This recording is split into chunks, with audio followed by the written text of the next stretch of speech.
Hi everyone, this is Eileen from Eileen Stuffs, and today I want to make a video specifically talking about divorce and finances. My divorce is in full effect, and so my budget is going to start looking different. I have to redo the way I'm doing my budget, but before I filmed the budget planning video, I wanted to get this out so that you could kind of see what's going on.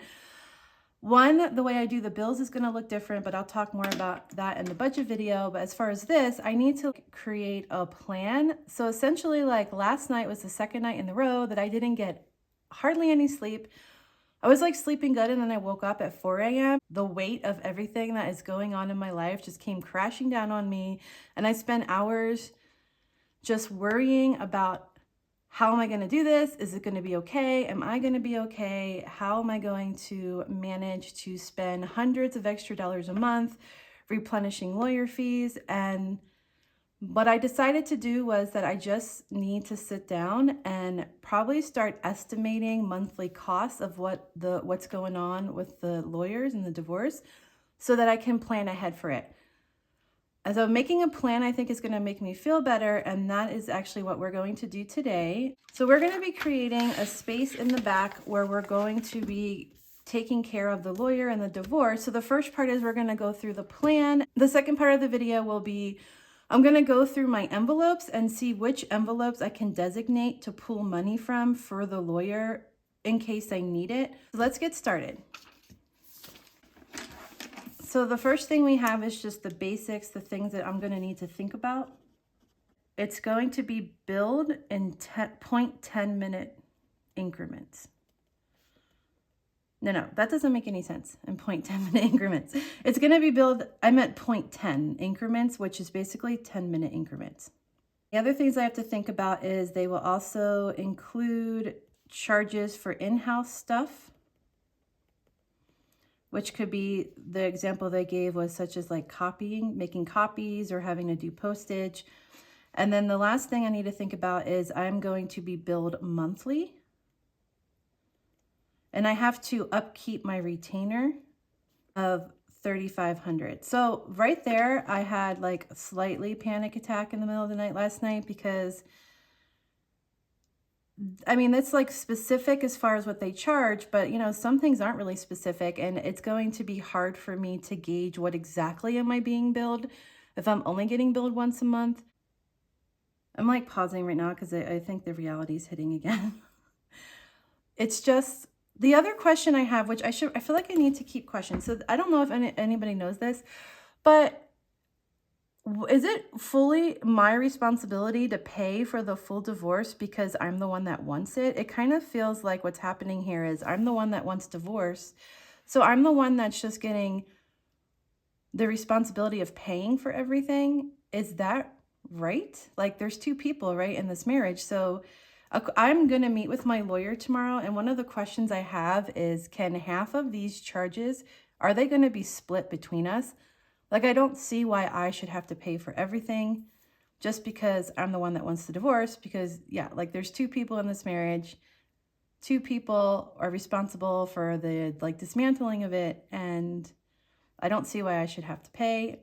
So I guess that's something I need to find out. For now, the reality is I am going to be the one that has to pay for all of this on top of everything else. Hence why we are doing this today. I know if I have a plan that I can fall back on, it's going to help me feel okay with what's going on in the situation. The other thing we have to think about is they did mention I have to pay gross receipts tax, which is $8.4375. All right. So the next thing I'm going to do is I'm going to kind of list, I think I'll keep this for notes and then I'll keep a running list here. And I'm going to list what I know so far I have been charged. Since they're breaking it down into 10-minute increments, I think we need to figure out what does that actually mean per 10 minutes. What we have so far, we probably have about 5 emails back and forth so far. And I'm just going to say, again, I'm sure those emails didn't take as long, but let's just say that they are going to bill me 10 minutes for each one. So looking at that, I've already incurred probably a charge of about $104. Wait, what am I doing? And 20 cents. Can you see this? Okay. for emails. I also had paperwork. I spent like a good part of my last weekend gathering all my debts, which is good because I want to do my debt confessions video anyway. So now I like have the information, but I got all my debt, and I had to fill out like a domestic questionnaire worksheet, and then I had to fill out like a financial worksheet. So that's all done now, but I'm pretty sure I filled out the financial worksheet. Like, I'm almost positive I didn't include enough. But honestly, at that point, I was just so overwhelmed. I just thought like, this is good enough. I'm done here. And so I just kind of turned it in just to I didn't want to like take any more time. But one of the emails essentially would have been me emailing the paralegal the paperwork and then her sending it to the lawyer. And I have a meeting with the lawyer so today's Thursday, and I have a meeting with my lawyer tomorrow morning. It's only supposed to be 30 minutes tomorrow. That's the time we have scheduled. So tomorrow's going to cost me $125. So basically like half of what I make tomorrow is going to go to pay for this lawyer. And then I guess I also have to include, am I going to be billed for the time that, I'm probably going to be billed for the time that she took to prepare for the meeting. And this is where I'm going to just have to estimate what my cost is going to be, because I just don't know. Like, did she take a half hour? Did she take an hour? Did she just get my forms and say, okay, send a meeting? So I think when I make this list, I might overestimate, because it would be, I'd rather get a bill that's less than I thought, and I'll be like, okay, that's good. Because if I get a bill more than I thought, that's going to be a huge shock. So I'm just going to say that she spent an hour reading my forms and preparing for the meeting. So that would be another $250. And this is about where I'm at so far. These are all charges that have been incurred just this week. Oy. So let's see like where we are at right now, and then we'll take a look, and I want to make a list of the envelopes I can pull from.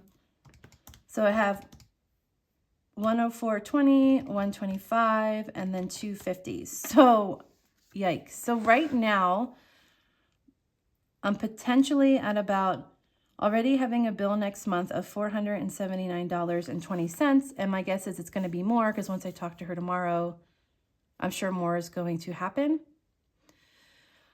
My only think what is going to be my saving grace is that I don't really feel like our divorce is going to be that complicated. We don't own anything together. We don't own a home. We don't own property. We don't have kids. And mostly what I have is more debt, and I actually have like a negative net worth, and he has a positive net worth. So I don't know if that'll like work out in my favor a little, as far as like all of the pregnancy bills, the miscarriage bills, and now the lawyer bills are all in my name. Okay, sorry. And I just don't know, like, am I really the one responsible for all of this? Or, hold on for a minute. Okay, guys, I'm back. So sorry about that. I guess my big question I need to ask tomorrow is, am I really responsible? Because between the pregnancy, the miscarriage, and now the lawyer fees, I mean, this is like becoming an over a $10,000 problem that is currently all in my name. And it wasn't just me that did any of these things. And I don't really understand, at a loss, that how are things working out in this sort of a favor where everything is my burden? I don't really understand what's happening right now, but I hope I'll get some answers. It would definitely be a huge relief if in the end I get a chunk of money to help offset the cost of all this stuff. The other thing is, I don't understand is, if my divorce is really simple and they just do everything, file the paperwork, and it gets done, do I have to keep replenishing the retainer? Because I thought so anyway, a lot of questions. Now I want to do is talk a little bit about the budget, and then we're going to go through my envelopes, see what envelopes I'll have to pull from, and then we will move forward. Because, I mean, yeah, things are dark right now, but I am a firm believer that in order to have the light, you have to be willing to move through the darkness. And your girl wants the light in her life, and I'm moving through this darkness. Good things take time. I know this is going to take time. Good things will be back. Like, I just keep telling myself, like, it's going to be okay. But the financial aspect of what is happening in my life is definitely it's hitting me deeply right now. But I just keep telling myself, move through the darkness, girl, and get to the light, because one day things will get better.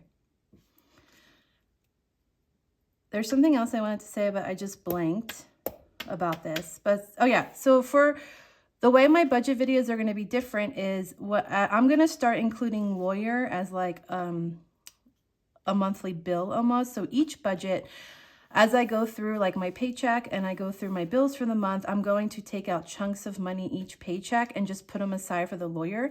I'm going to keep the money in the bank because I want it to be in the bank ready to go. So when I get the bill, I can just pay it right away.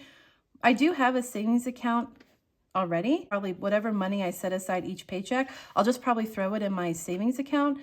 And then whenever the bill comes, I can easily just throw it back in my checking and make a payment. So I think that's going to work best for me as far as this. But I also want to have what envelopes can I pull from just in case I don't have enough. So now what we're going to do is we're going to go through envelopes I have and see which ones can be kind of, which ones can be allocated for helping me pay for the monthly lawyer fees. Make sure you can see. Okay, so the first one is my debt. And this is really supposed to be for like credit card debt, me saving up money to make huge chunks. I don't know if I want to take from this. Let me see what else I have. I might come back to this one. Okay, that's rent. So no medical. I mean, this is just a general emergency fund. So I guess my question is like, does this count as an emergency or not? I don't know. So savings, definitely I will put, so that's going to be one envelope I can pull from. No student loans, not retirement, not investment, and not home, because this is to buy a home. I don't want to take away from my future hopes because of this crap. So we're not going to take it from home. Let's see what else we have here. Okay, not gifts, not car, not OT, not house wants, not travel, not family. Okay, secret stash is definitely another one I can pull from if I need to. And whoops, so this is kind of like my general overflow, so I could definitely pull from that as well. One more to look through.